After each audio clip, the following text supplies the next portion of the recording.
O ano ka ngayon, Auntie Claire? Tagam.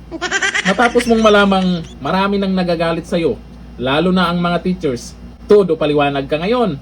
Yun nga lang, sa balitang to, pinagtatawanan ka na. Pero yung iba, galit na.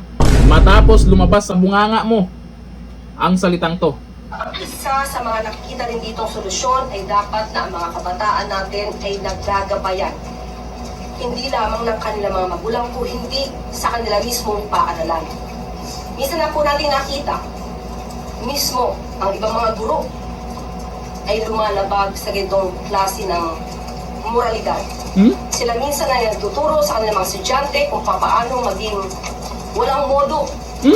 Lalo-lalo na sa mga nakakatanda o sa mga ibang tao. Parang ikaw naman yata yung sinasabing walang modo. Ngayon, sasabihin mong hindi mo binabastos ang mga guro. Ayon po dito, iginit ni Palace Press Officer Claire Castro na wala siyang intensyong bastusin o sisihin ang mga guro matapos umani ng batikos ang kanyang naunang pahayag tungkol sa ilang educators na umano'y nagtuturo sa mga estudyante kung paano maging walang modo. Naman kasi, spokesperson ka dyan, kung kanino man, hindi natin alam kung kaninong spokesperson to, hindi ba napapansin ito ng Orny Jr.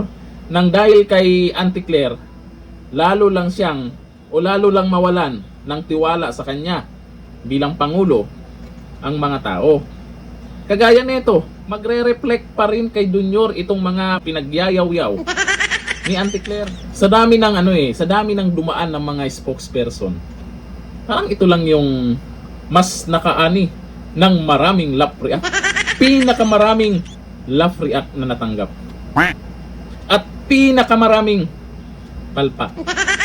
O ayon dito sa mga nagkomento, sana naman ay nagbasa-basa din ng komento ng netizens itong si Auntie Claire para alam naman niya kung ano yung mga ginawa niya, kung tama pa ba. Ito sabi ni Capricorn, ang mga teacher naman ngayon ang kalaban mo. Sabi ni Ron Jalorina Montes, nakarma.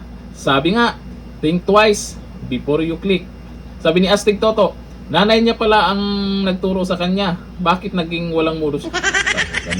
Ito sabi ni Cesar Tiles, bago kasi ibuka ang bibig, pag-isipan muna. Kaya ang nangyari, buka muna, nung naisip-isip niya na mali pala, eto, todo paliwanag na.